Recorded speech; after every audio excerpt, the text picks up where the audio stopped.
உங்களுடைய பத்திரிகை நண்பர்களுக்கு எங்களுடைய வணக்கத்தை தெரிவித்து என்று உங்களுடைய கேள்வி நட்டாஜி அவர்கள் மேடையிலே பேசும்பொழுது தமிழகத்தில் குறிப்பாக இன்று நிகழ்வுக்கு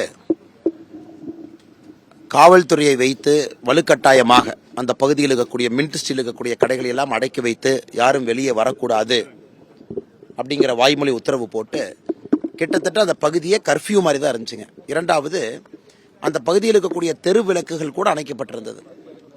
ஸோ நம்முடைய தேசிய தலைவர் ரொம்ப ஆச்சரியப்பட்டாங்க, தமிழ்நாட்டில் இது நடக்குமா அப்படின்னு ஆச்சரியப்பட்டாங்க. அதே நேரத்தில் இதையெல்லாம் தாண்டி எவ்வளோ மக்கள் வந்திருக்காங்க அப்படின்னு ரொம்ப சந்தோஷப்பட்டாங்க. அதைத்தான் மேடையில் நம்முடைய தேசிய தலைவர் திரு நட்டா அவர்கள் தன்னுடைய கோபத்தை வெளிப்படுத்தினாங்க. இந்த அளவுக்கு ஜனநாயகத்தினுடைய குரல் வளையம் நரிச்சு தான், அதுவும் ஞாயிற்றுக்கிழமை குறிப்பாக கடை வீதியில் இருக்கக்கூடிய கடைகளை அடைத்து தெருவிளக்குகளை அணைத்து இந்த மாதிரி திமுக பிஹேவ் பண்ணுறாங்க அப்படின்னு.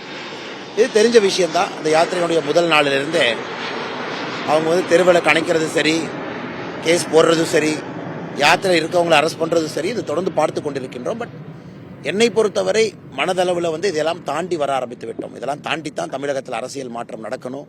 இதெல்லாம் தாண்டித்தான் தமிழகத்தில் அரசியல் என்பது சுத்தப்படுத்தப்பட வேண்டும் என்பது மனதளவில் நாங்கள் ப்ரிப்பேர் ஆகிட்டோம். நட்டாஜி அவர்களை பொறுத்தவரை இன்னைக்கு அவருக்கு ஒரு ஷாக். குறிப்பாக தமிழகத்தில், நம்முடைய மாநிலத்தில் இது போன்ற நிகழ்வுகள்லாம் திராவிட முன்னேற்ற கழகம் நடத்த ஆரம்பிக்கிறாங்கன்னா அவங்களுடைய ஃப்ரஸ்ட்ரேஷனை காட்டுது. எந்த அளவுக்கு அவர்கள் தோல்வி பயம் திராவிட முன்னேற்ற கழகத்தினுடைய கண்ணில் தெரியுது. அதைத்தான் திரு நட்டா அவர்கள் மேடையிலே குறிப்பிட்டிருந்தார்.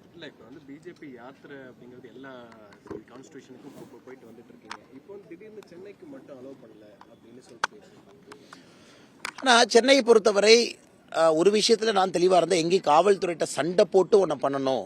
ஏன்னா அவங்களுக்கு தெரியும் திமுக எவ்வளவு அறிவாளிகள்னா, அவங்க நேராக சண்டை போட மாட்டாங்க, காவல்துறை ஏவி விட்டு தான் சண்டை போடுவாங்க. திமுக கைவந்த கலை. அதனால் தேவையில்லாமல் நம்ம காவல்துறையோட உரச வேண்டாம் அப்படிங்கிறது எங்களுடைய நிலைப்பாடு முதல்ல இருந்து.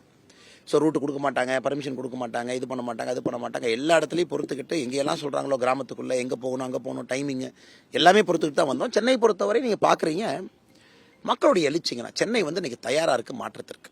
ஏன்னா உலகத்தில் இருக்கக்கூடிய நகரத்தை பாருங்கள், இந்தியாவில் இருக்கக்கூடிய நகரத்தை பாருங்கள், பெங்களூர், ஹைதராபாத், எல்லா நகரத்தையும் பாருங்கள், எல்லாமே மாற்றத்தை நோக்கி சென்று கொண்டிருக்கிறது. ஆனால் நம்முடைய சென்னை மட்டும் தத்தளித்து கொண்டிருக்கிறது. அது கூட இன்றைக்கி மேடையில் பேசும்பொழுது நான் பேசியிருந்தேன், எந்த அளவுக்கு குடும்ப அரசியல் சென்னையினுடைய 3 எம்பியுமே குடும்ப அரசியலுடைய இலக்கணமாக இருக்கிறாங்க. ஒரு சாமானிய மனிதர்கள் கிடையாது, சாமானிய மக்களுடைய பிரச்சனையை புரிந்தவர்கள் கிடையாது. அதனால் திமுகவை பொறுத்த வரைக்கும் தெரியும், இங்கே மக்கள் ரோடுக்கு வர ஆரம்பிச்சிட்டாங்கன்னா இங்கே ஒரு பெரிய புரட்சி நடக்கும்னு திராவிட முன்னேற்ற கழகம் தெரியும். அதை தடுப்பதற்காக பல முயற்சி எடுத்த யாத்திரை இங்கே அனுமதி இல்லை, அங்கே அனுமதி இல்லைன்னு. பட் இதையும் தாண்டுவோம், இதையும் தாண்டி சென்னையிலே ஒரு பெரிய மாற்றம் நடக்கும் என்கின்ற நம்பிக்கை எங்களுக்கு. இன்னைக்கு அதற்கான நேரம் இல்லை இல்லைங்கண்ணா. அதுவும் நட்டாஜியோடைய கமிட்மெண்ட் இவ்வளவு, நம்ம தேசிய தலைவர் ரொம்ப பிஸியாக இருக்காங்க. வேறு பார்லிமெண்ட் இப்போ தான் முடிஞ்சிருக்காங்கன்னா, அகில இந்திய அளவில் நிறைய அவருக்கு வேலைகள் இருக்குது. இருந்தும் அந்த கமிட்மெண்ட் கொடுத்துருந்தாங்க. முதல்ல சொல்லியிருந்தாங்க 200வது தொகுதி எங்கே இருக்கோ நான் கட்டாயம் வருவேன் அப்படின்னு.